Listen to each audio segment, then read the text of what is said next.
evening. What the heck is all that rock and roll and stuff going on? Funky music, something new. The producers added as a little prelude to the Buddy Martin show, and that would be me, and this would be the show, Buddy Martin, on a Wednesday night, about to lead off with the dean of sports journalism in the SEC and the country in college football, Mr. College Football, Tony Barnhart, my friend, standing by. He'll join us in just 1 second. He's got a few computer issues tonight by phone only, but that's okay. We get by 1 week without seeing his pretty face, for sure. And then we'll have Carlton Reese and our Alec Pete Wilbur will join us at 9:15. Talk about some of the things that have happened in the transfer portal. Florida lost another one today in the transfer portal, but not as a big one, as big as the one they lost when they lost Jack Pyburn. So stand by. We're coming your way in just a moment, and that your friends and neighbors know that the Buddy Martin show, which is what this is on the air, and we'll be here for an hour. Love to have your thoughts. Join us. Talk college football right here on the Buddy Martin show. Yes, it's time again for Buddy Martin. Call him up and tell him what you're thinking, but be kind because he's doing the best he can. Better, stronger, faster. Mama says that alligators are ornery because they got all them teeth but no toothbrush. Hey, what if the voice calls while you're gone? Take a message. Bye. You ready, champ? I'm ready for this my whole life. I'm incapable of small talk. But that's why you love me, right? Kind of intimidating to be in the presence of so many great athletes.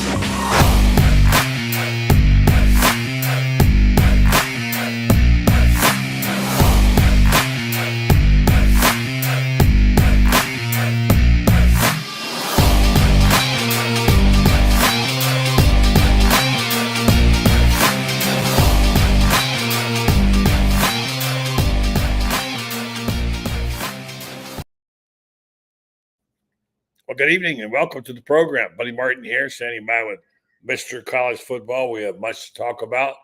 Whoever thought this would be a topic for this show? Bill Belichick going to coach college football again. Wow, I'm sure 90% of you heard about that. What do you think? What are your thoughts? I'm sure Tony has got a bunch, and he joins us now by phone from the crib up in Atlanta. He's getting ready for college football playoffs like we all are. Tony, nothing's like we thought it was anymore. Well, no, yeah, the Bill Belichick thing, just your first reaction is there's no way that can happen, and then you realize, given the landscape of college athletics and the landscape of college football, anything is possible. And based on everything that I've read and what I've heard, is they are going to spend the money at North Carolina to really redo football on that campus and create a state-of-the-art facility and program dedicated strictly to developing players for the NFL. And Bill Belichick is the head of that program. Before we poo-poo it, yeah. And to me, that's just going to be fascinating how they go. Well, a friend of mine told me this. I talked to him, said he's going to try to create the IMG Academy of college. In other words, great players will gravitate to that school because they know they're going to get developed for the NFL and get ready for the NFL draft. And so it will be interesting to see. Obviously, when you're talking about Belichick, you wonder, can Belichick will he have any interest in handling college athletes and how that's going to, because he's never been a head coach in college athletics. So my point, buddy, is there are a lot of tentacles to this thing that go beyond Bill Belichick just coaching ball. It's a bigger, larger kind of change overall. And you do have to embrace change. Several things come to mind. Someone said today, right off the bat, all the NI deals got better because the rich alumni are going to say, yeah, I'm in for Bill Belichick. Here's my million, And I can understand that's part of it. It's like when Urban Meyer came to Florida and started recruiting. It was one of those things that you didn't know how important recruiting really was. You knew it, but you didn't know it. He put such an emphasis on it that when he won his first national championship, he was sitting in the locker room with his dad and his old coach. and there was Errol Bruce, and they were sitting talking about how great it was to be national champion. And about 20 minutes of the conversation, when he's having a beer, he realizes, oh my gosh, I got to go recruit right now. You never get a minute of any kind. Now it's the same thing, but different. NIL and transfer portal being that.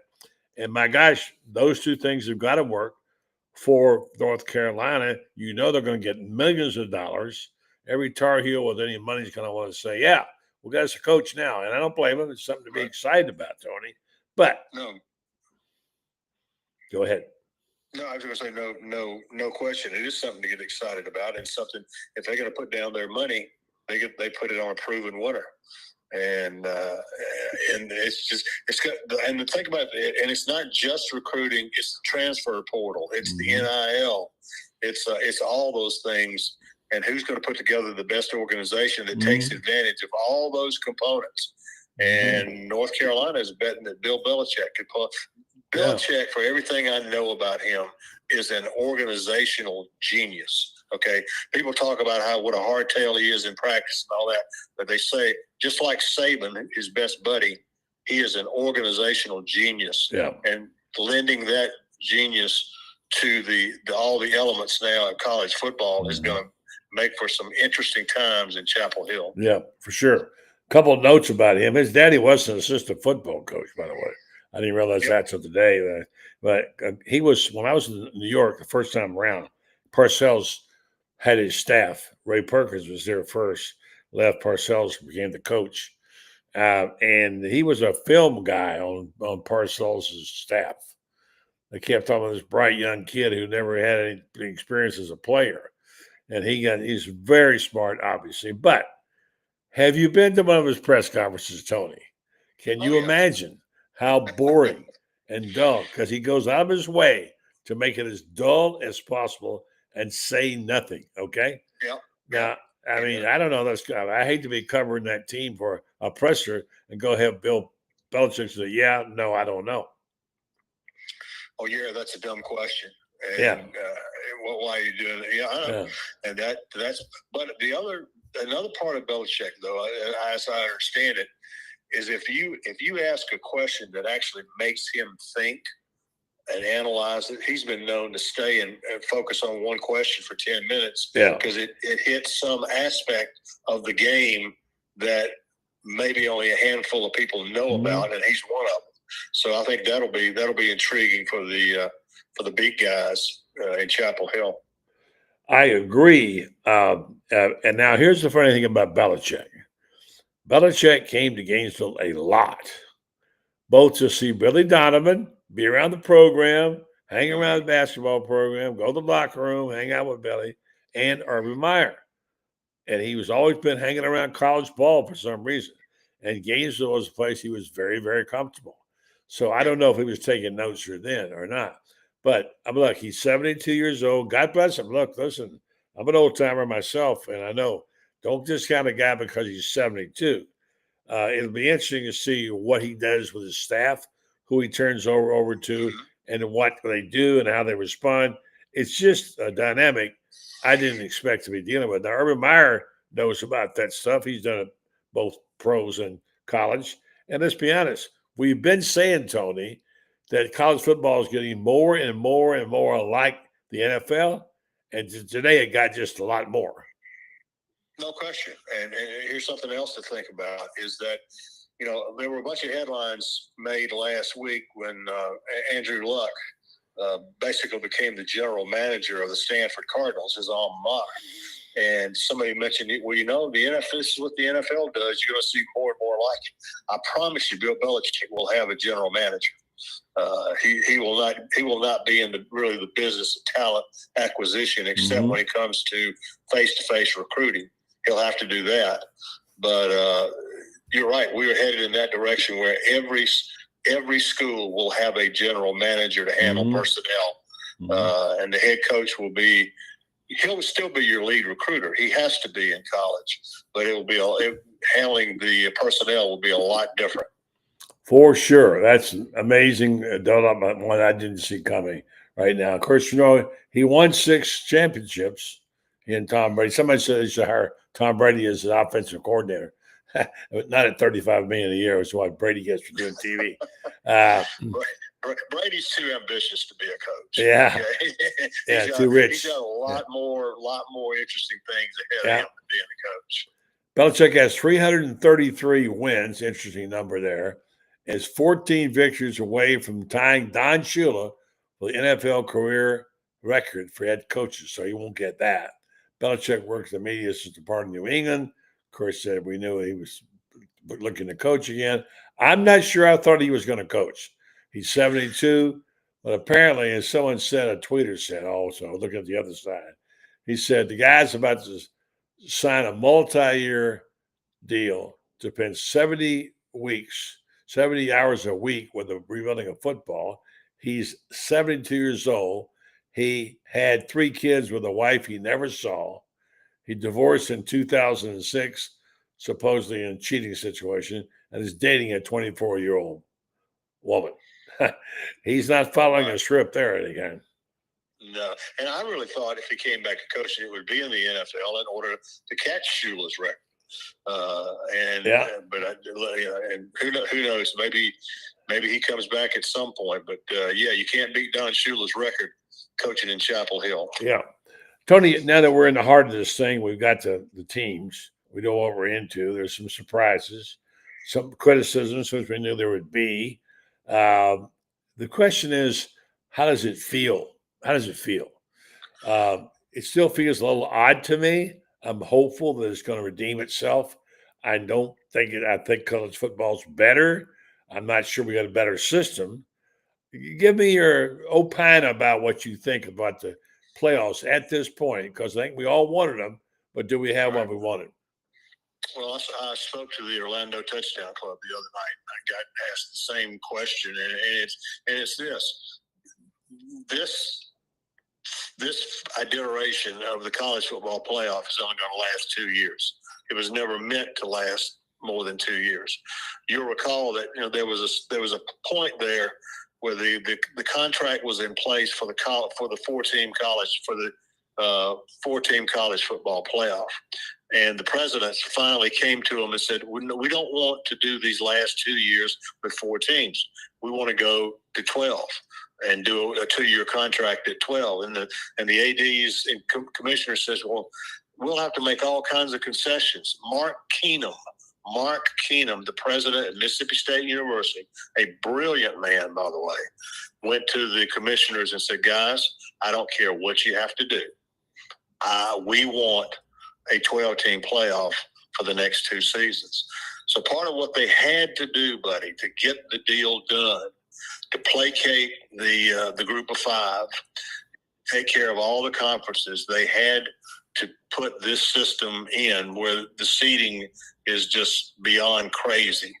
And there's so many concessions had to be made, and there's a lot of schools that have got really rough rides to go where they want to go. But I'm just saying, be patient, because in 2026, I promise you, buddy, we're going to go to a 16-team playoff, 16-team playoff with no buys, and they'll select the games like a committee should select the games. They just weren't able to do it for this deal. So am I happy with everything about it? No, but I will say this. Once the games start and people stop talking about this, they'll be talking about the games. The games are going to be intriguing. I mean, you kidding me? Tennessee and Ohio State? Really? Wow. Incredible game. Indiana at Notre Dame. Then you got Oregon playing in the Rose Bowl against the Tennessee-Ohio State winner. That's my main problem with the bracket. The way the thing was seeded, you got Oregon's got to play Tennessee or Ohio State in the second round, and that's not going to be easy. But the bottom line, buddy, is that it's as you can pick this thing apart. The fact of the matter is, we're only going to do it 2 years, and then we will have a playoff that looks like a real playoff. And right. I think 16 teams will be the way we go. Right. Tony Barnhart is our guest. I'm going to bring aboard Alec Pete Wilbur. I don't know you guys will be able to see. You can't see because Tony's by phone. Hopefully you'll be able to see each other, hear each other. But I just say, Tony, when it's all said and done, as a war-torn veteran and scribe that you've been around, are you happy with this? Are you glad they did it? Would you rather they waited, or do you think we're on the right direction? I'm not happy with where it is today, but I'm not thinking about today. I'm thinking about 2 years from now, how we're gonna get there. But we're headed in the right direction. We had to have a playoff with more people involved, and think about all the schools that are getting this opportunity. So I think is it perfect? No, not even close to being perfect, but we're headed in the right direction. I'm going to bring Allie in for a real quick one, and be sure and tell you folks this program is brought to you by Meldon Law. Talk to Jeffrey Meldon today. They want you to know that they're open for business. They can help you. I'm talking to him now about a legal issue, and Meldon Law is is the only official law firm of the University of Florida. They, of course, give away some terrific prizes and tickets on their website, Meldon Law Facebook page, and I suggest you check them out. Meldon Law, they don't back down. Good evening to you, lady. How you doing? Doing good. I'm tired, but I'm doing good. How are you? Say hi to Tony. Hey, Tony. How are you? Allie, I'm great. Hope you are too. Thank you. Now we got this brain trust here. What we got on our hands, Allie? What we got on our hands, Tony? Is this thing going to right itself? And among the questions asked, do we need to make every conference champion? Should we give them a bye? How is the bye program going? And are you happy with that system? If you could tweak one thing, Allie, about it, what would you tweak? I'd tweak they're ranked 1 through 12 and the top 4 get a bye. No promises on byes. I think I don't love the fact that we've got, Clemson at 16, but they're in. I don't love that Boise State. I have issues with guaranteeing things. Let's rank them 1 through 12 and give the top 4 a bye. Tony, I guess the question is, if you can rank the teams, why can't you rate the conferences? And I guess we're afraid to rate the group of 5. I don't know. We all know what's wrong with this picture. When you see the teams that made it and you say, really? How would SMU do in the SEC? Not that well, obviously. So I guess that's the thing that looks funny to those of us who grew up watching the SEC, saying, you're telling us one thing, but we believe another. How do you deal with that, Tony? Well, Allie's right in this sense that if you rank the teams 1 through 12 properly, or 1 through 16 properly, the seeding will take care of itself. It's when you rearrange. Boise State is the number 3 seed in this tournament. Well, Boise State's not the number 3 seed, but they are. Okay. What Allie's talking about, the promises, those are the things that throws the entire bracket out of whack. When Arizona State is the number 4 seed. Well, yeah, they won their conference championship. So rather than guaranteeing anybody anything, you play your games. Then the committee will pick 1 through 12. The top 4 seeds, if you still have byes, the top 4 seeds get a bye.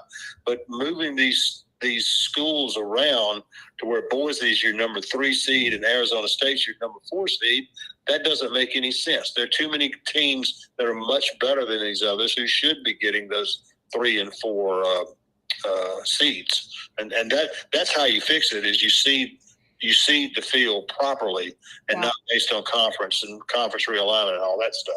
So. I think when you instead of thinking about conference championship weekend as saying it shouldn't cost them because they shouldn't be able to play their way out of it, they're playing an extra game or this or that, I think we should look at it as it's an opportunity to play your way in, and that. And we don't have parity between conferences. We just don't. So for us to act like we do, but only in these scenarios, doesn't make sense to me. There's not conference parity. So you know what? SEC probably should have the winner and the loser of the SEC championship game get in. That does not mean that that's the case necessarily for the ACC. That does not, and that is just the reality of it. These schedules are not equal. So we shouldn't look at them equally. But I do think if we just simply rate them, 1 through 12, 1 through 16, 1 through 64, however many teams we expand to, and give our top chunk a bye, having nothing to do with conference affiliation, it kind of rights the ship a little bit. Does it feel like there's a whole lot less importance going to be placed on conference championships? I'm already hearing people saying they're archaic, let them go.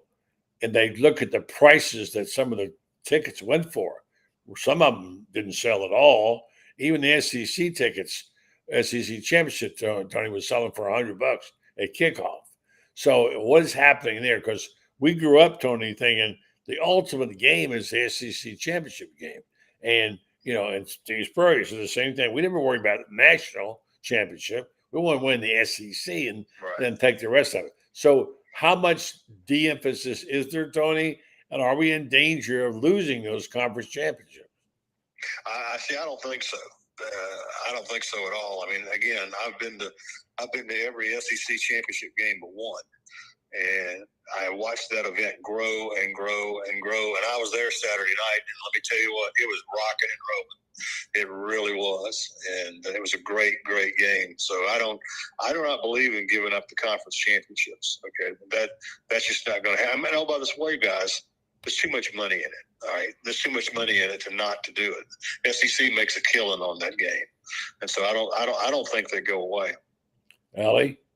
Yeah, I don't think they go away either. And I think it's exactly what Tony said. It's money related. It's the same reason why, somebody in your comments said nobody should do the polls until later on in the season. And I feel that way about how, how we rank people as well. But that's where the money is, right? So we're not going to stop doing that. I think we could fix some of these problems if we didn't have a single poll come out until week 8, right? For AP or coaches, because it's very difficult to raise your stock if you start really low, and it's pretty difficult to fall from good grace if you start really, really high. And we could fix that if we didn't start ranking teams so we'd seen them play, but there's too much money in that, so we won't do it that way. And that's exactly the same with the conference championship games. Allie, weigh in before I let you go on the Belichick thing. There'll be some dull press conferences up in Chapel Hill. My gosh, the guy's 72. He's got $10 million a year for 3 years guaranteed. Can he resurrect that program? And Tony and I were saying the big money guys are stepping up. They're going to be some big NIL deals, Allie. I love Coach Belichick. I would never bet against him. I just think it's kind of a weird thing. You've kind of forced Mac Brown out, saying he's too old. He's 73. Right. To then turn around and hire somebody that's 72. And I mean, obviously, youth movement, they call it. He's got an incredible resume, but not in college, in the NFL. And generally, college coaches don't work out in the NFL, and generally, NFL coaches don't work out in college. So it'll be interesting to see. I'm kind of surprised that he's even interested in taking on the stress of what this will be. But, UNC will throw some money at it, and heck, maybe it'll work. Yeah. Final thoughts, Tony?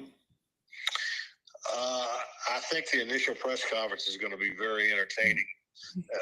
And Bill Belichick will make him, he'll be the guy who determines how entertaining it'll be, but that's just going to raise the level. And understand, guys, this has not been a great stretch for the ACC, all right? Yeah. I mean, you got your Clemson, your conference champion, had, 2 or 3 losses, and it's just not been a stretch for the ACC. This is going to inject some energy into ACC football. So I think it's going to be good for the conference overall. All right, Tony, thanks so much, buddy. I appreciate it. You take care, and catch up to you after the playoffs, all right? All right. Bye, guys. Take care. All right. All right, Allie, we had some news today with Florida's schedule. It's different. We can talk about that. We'll bring in Carlton in a minute. It looks different. Everything looks different, Allie. Everything looks different. And us older guys are having a little more hard time with things. Now this season is going to look completely different. No more Florida, Tennessee in the third week of the season, et cetera, et cetera, et cetera. It's a new day in college football.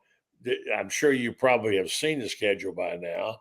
If so, what do you think about it? Let me bring in our friend Carlton Reese, the fine writer now for Gator Bait, and a good friend and a guy who's a college football freak. Say good evening to Allie there, Carlton. How y'all doing? Hey, how are ya? Great.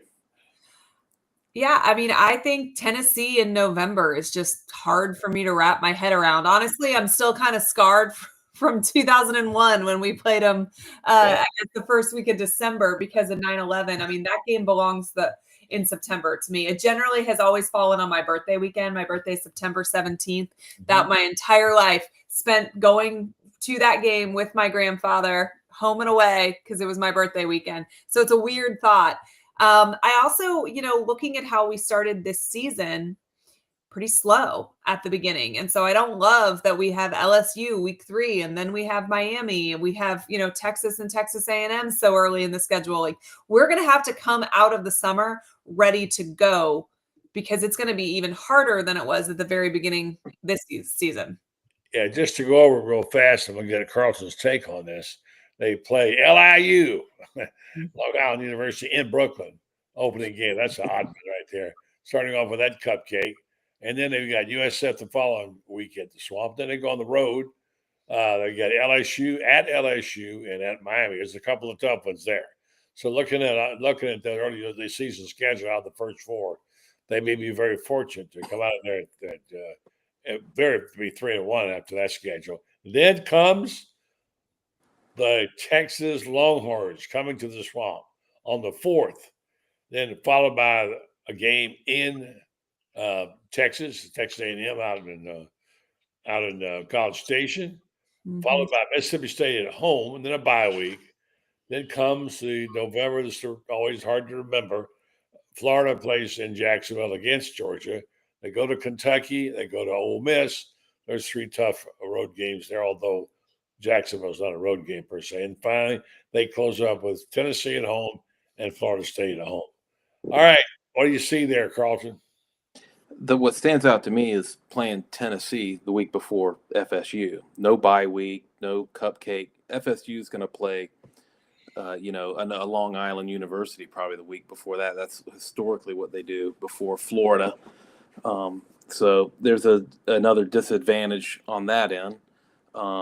Also, I was really kind of looking forward to them opening the real part of their schedule at that parking lot in Miami that they play, the Hurricanes, but they're going to open the real schedule at LSU. So I don't know that works well for Florida either. You get a real game under your belt before you play Miami, but it's an SEC game on the road. Steve Spurrier would not like this schedule. I'll tell you that. Yeah, for sure. Adam, yes, other changes. There's another tight end in the portal from Florida, in addition to Jack Pyburn, who we'll talk about in just a minute.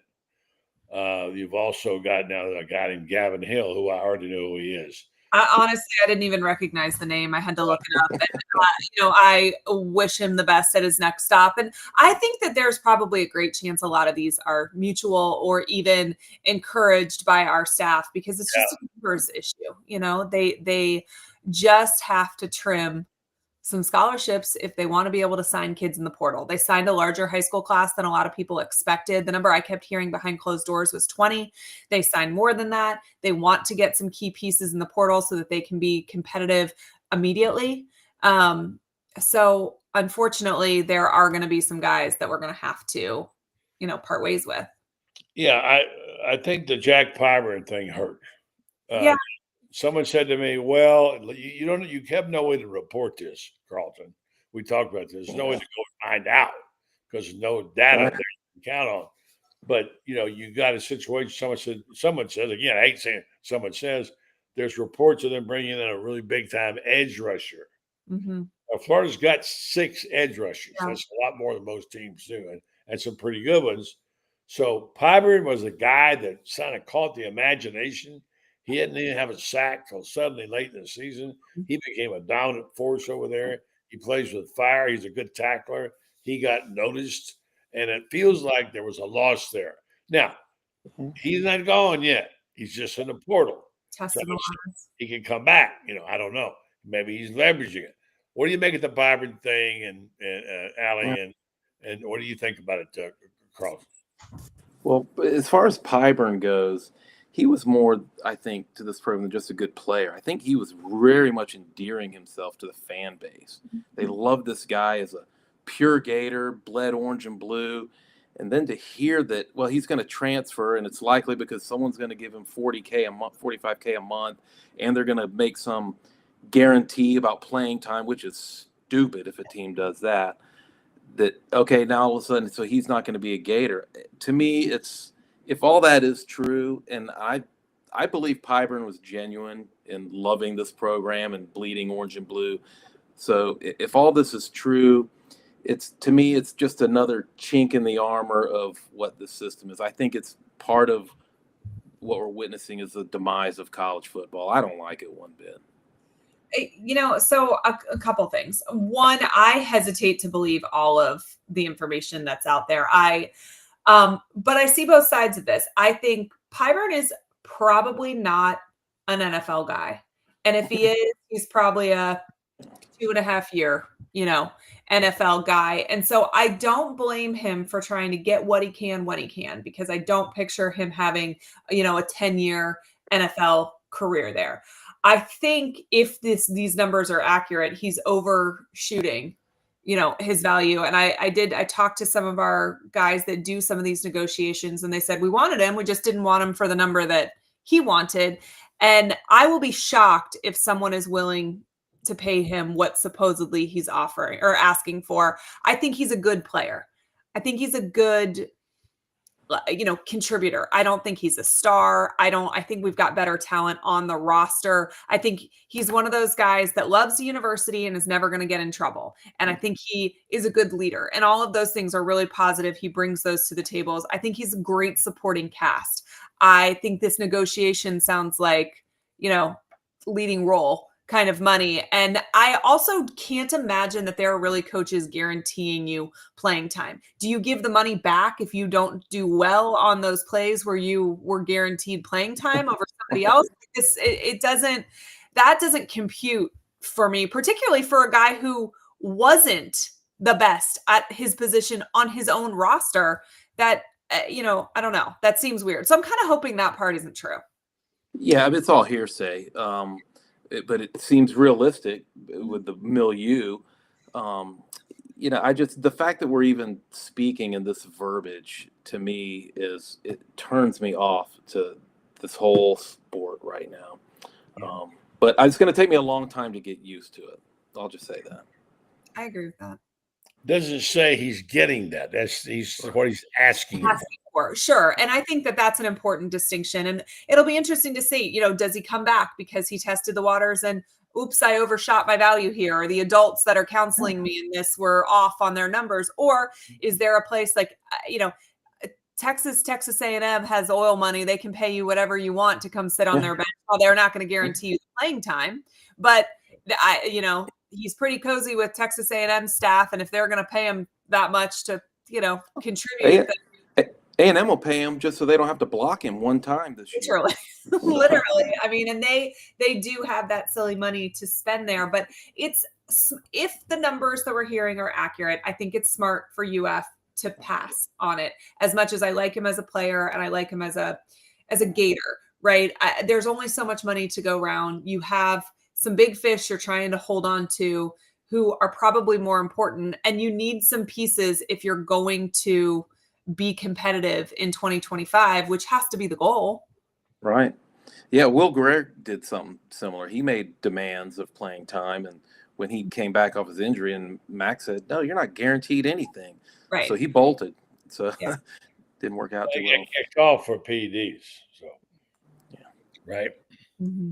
Anyway, according to 247, Zach Alberti's story said that Pyburn was asking for $45,000 a month, guaranteed starting position at outside linebacker, guaranteed to play on third downs, more snaps in the rotation.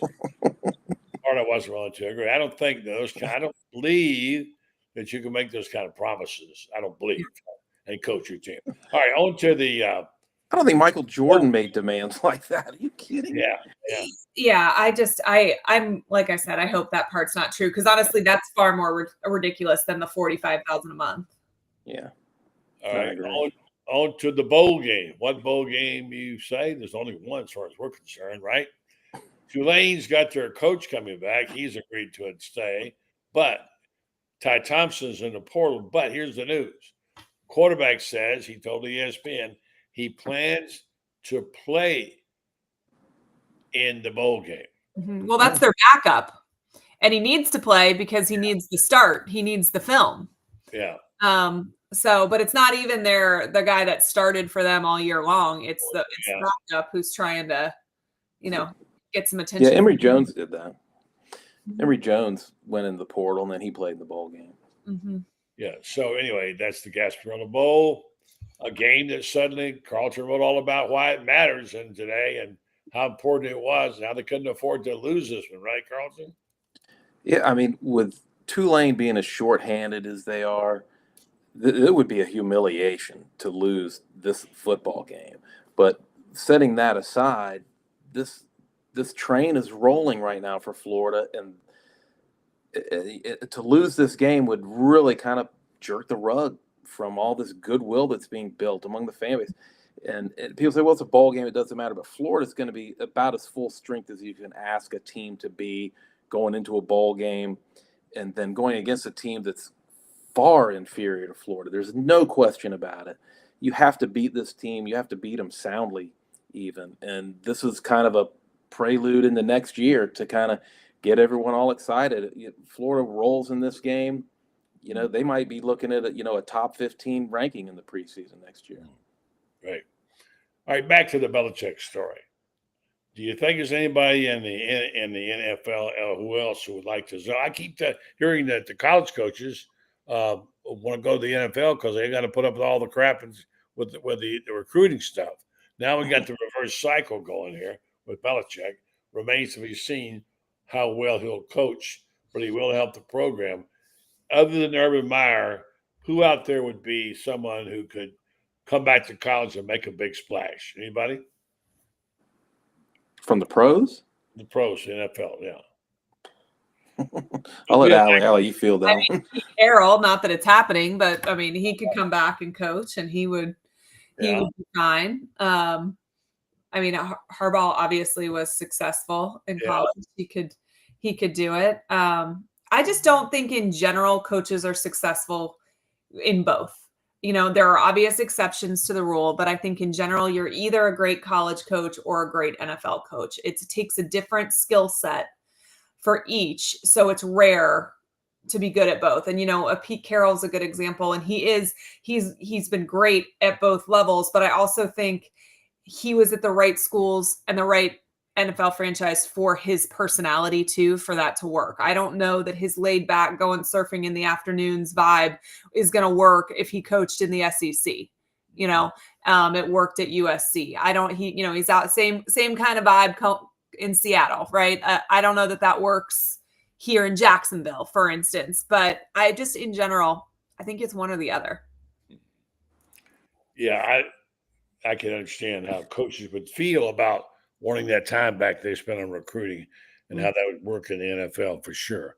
But it's also a 12-month team too. In the NFL, this is their jobs. They don't do their jobs; they lose their jobs. And you're babysitting essentially. You're growing young men in college, and there's just so much more complicating factors that go into it, and probably irritants that go into it as well. Right? You have to have a lot more patience to coach in college.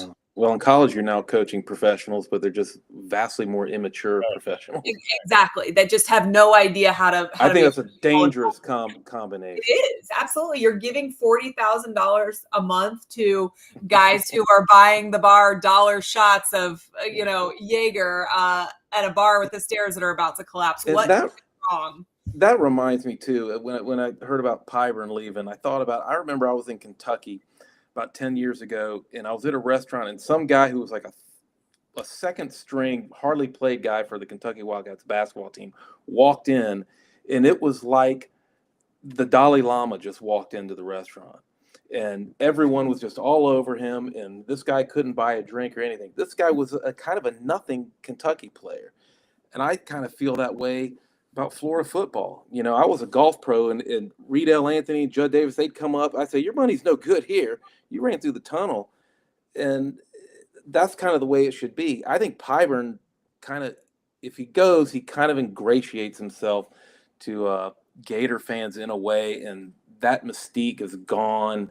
It's a pretty nice thing to be kind of a hero for life, so to speak, for your alma mater. 100%. For sure. Speaking of which, we think the team is pretty good at the end of the year, has been. players are pretty decent, yet it doesn't show up in any of the postseason all conference. I'm going to talk about that. But first, let me tell you about what's changed at Titan MRI. Titan MRI and Imaging is what it's called now. It's been acquired, Titan MRI, by Highfield MRI. Joe Colorillo started at Highfield MRI in 1997. Now he's back. Titan MRI and Imaging now has 3 locations, 2 in Gainesville, was Park Avenue location, and now Millennium Center, and 1 in Lake City, serving all of Columbia County and Valdosta, Georgia. And the news is they're coming to Ocala next. Titan MRI will be there. Same great customer service, accept your insurance now, and their convenient self-pay options. Titan MRI and Imaging offers MRIs, CT scans, CAT rays, ultrasounds, easy checking with lots of options. TitanMRI.com. It's your choice. All right, so guys, there were some decent players on that team, as we found out. I think even you wrote about it, Carlton. After all, there were some pretty decent players on that team. After all, now they're not showing up at any postseason teams. As far as I can tell, so far the only person who had any kind of all conference was the long snapper Rocco Underwood on second team. That's it. Nobody on defense, offense, etc.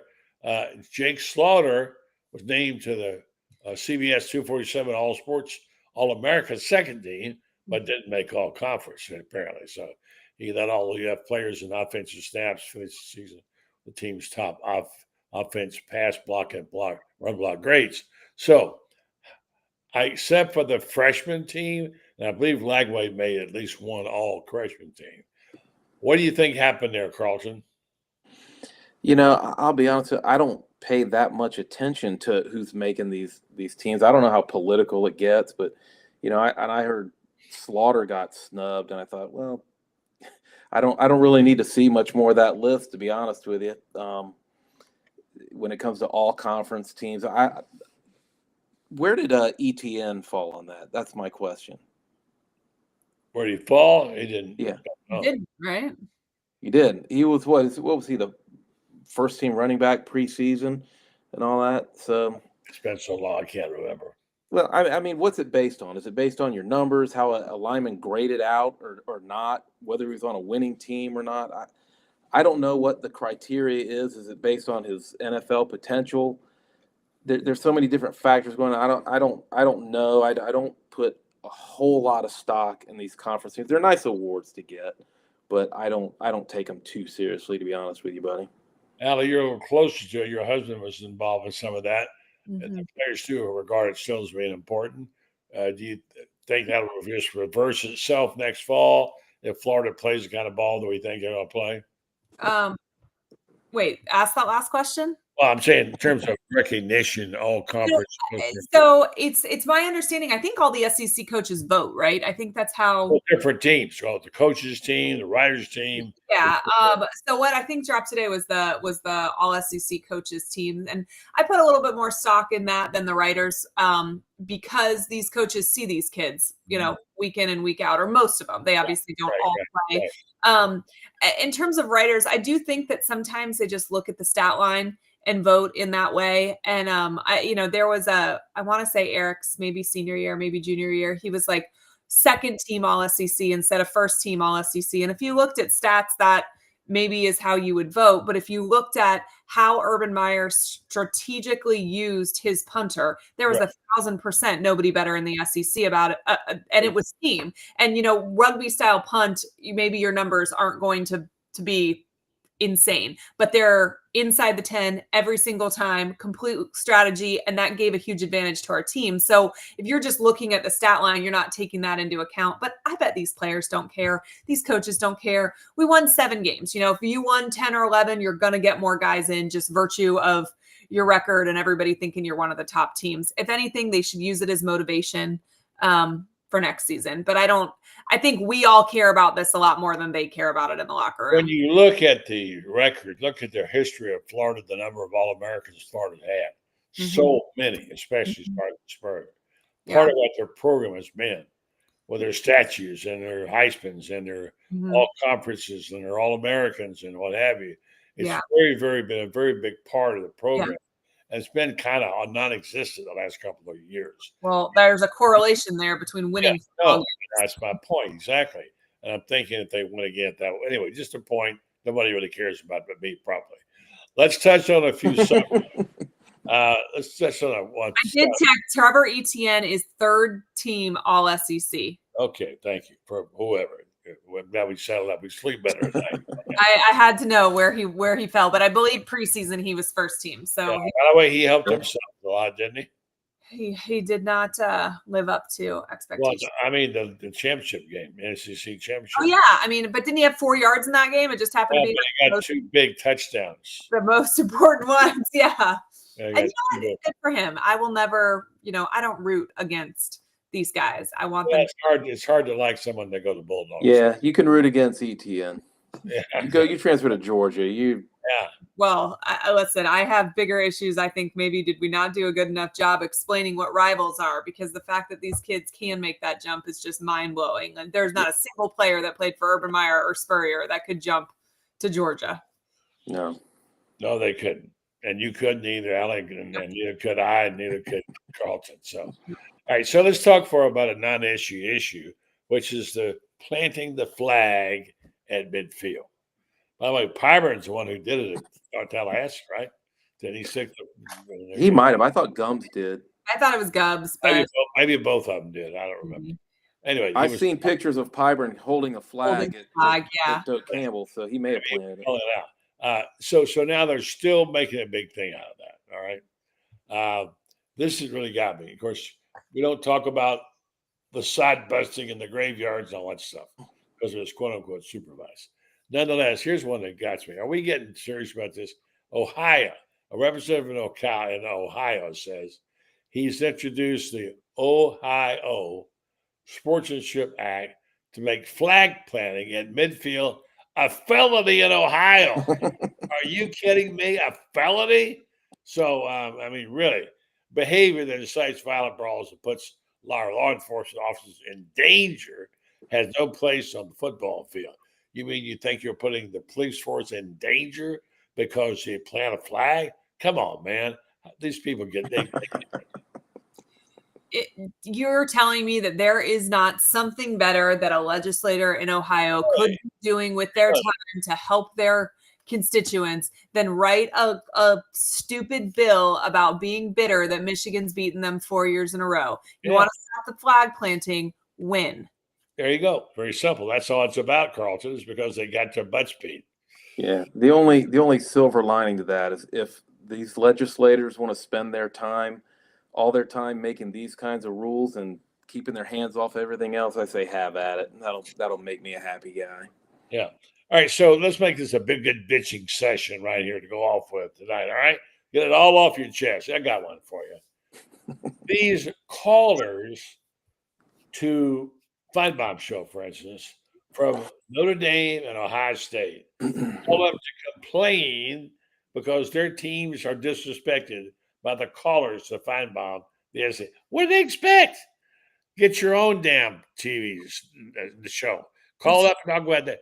No one cares what talk about Ohio State and Notre Dame on an SEC show. Do they not understand this, Allie, or what? I mean, clearly they do not understand, but also as Texas has learned this year with the horns down and everything, the more that you complain about it, the more the SEC fans will harp on it. Like you are literally feeding into it. You don't want them to be talked about. Don't call. Don't say a word. Just it'll die. It'll go away. But now you've fed the beast. And so I'm sure there'll be a segment now that's like dedicated to ragging on Notre Dame and Ohio State fans. Right, for sure. Carlton?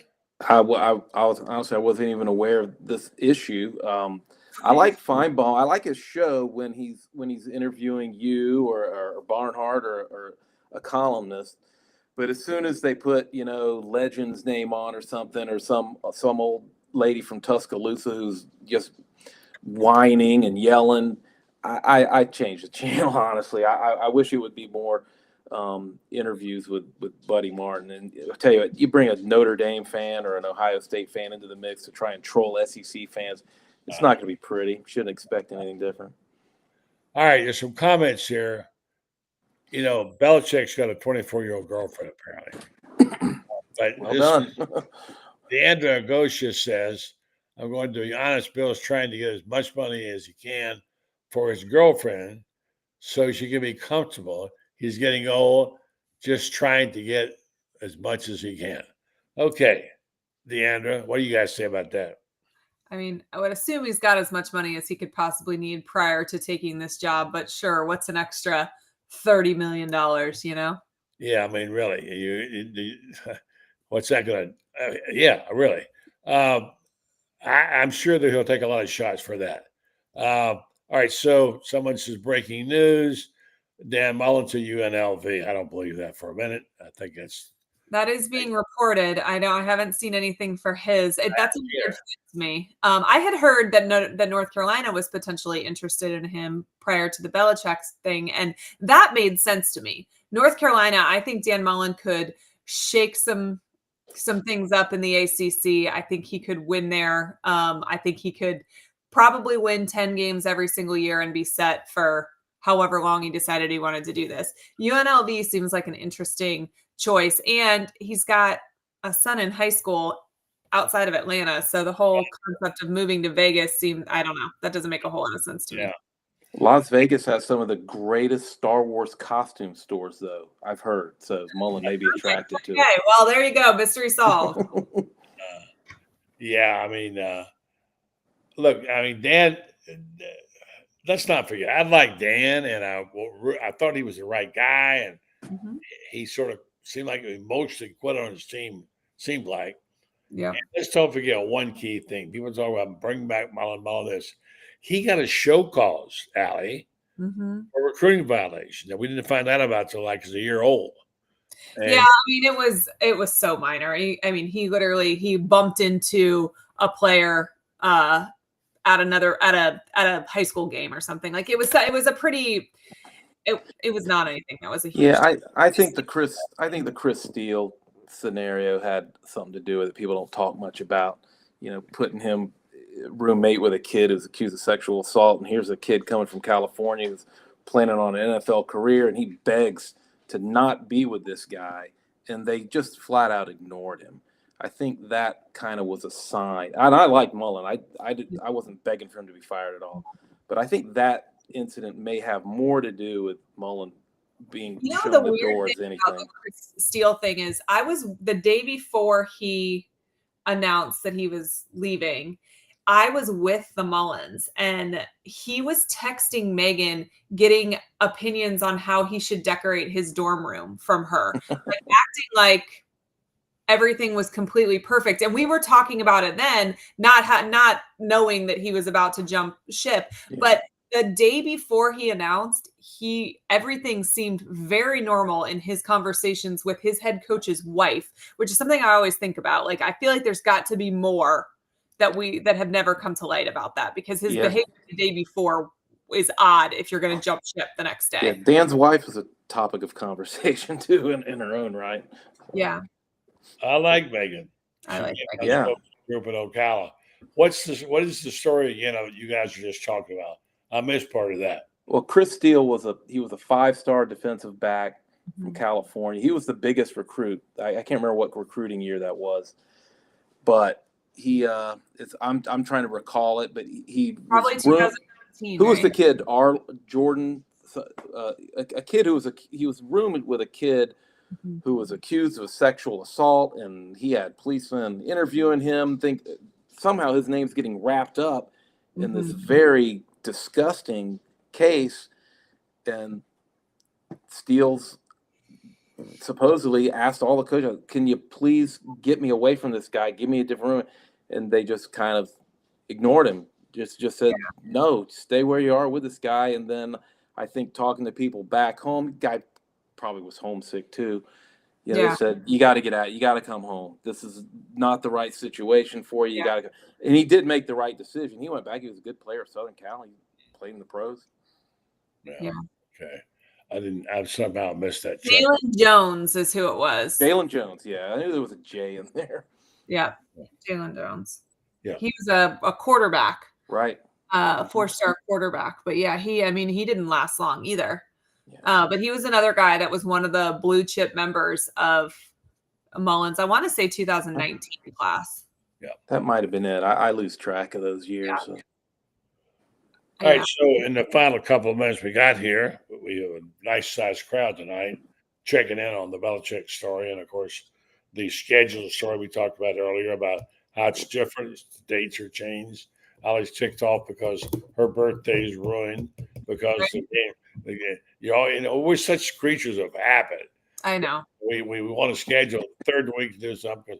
Tennessee is never good at the beginning of the season, and they're always good by the end of the season. So I'd prefer not to get them 1 week before the season.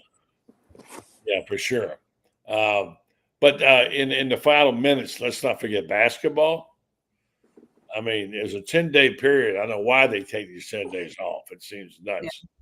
But this basketball team, despite the controversy surrounding its coach, is really going to be making a splash. And you get the feeling by watching them, and I love Condon, by the way. I think he's a fantastic player. Is so you're going to hear from them, and they're going to be right in there for an Elite Eight spot in a big-time way. And this team, and they're playing in a difficult league, as we saw. Did you see how badly they beat the ACC in the challenge? It's like 12-2 or something, right? Yeah. Have you seen them play, and do you like them, and what do you think? I think this team could be really exciting to see. I think they got a chance, Carlton, to make a run to the Elite Eight. No, without a doubt. I mean, when you look at what the length inside, what they can do inside on the boards, outside on the perimeter with those guys, and even the big guys run the floor very well. Wow. Florida's a team, they may not have these 5 stars, but they are a hard matchup for any team in the country. And that's got us, and come tournament time, that's going to pay some big dividends.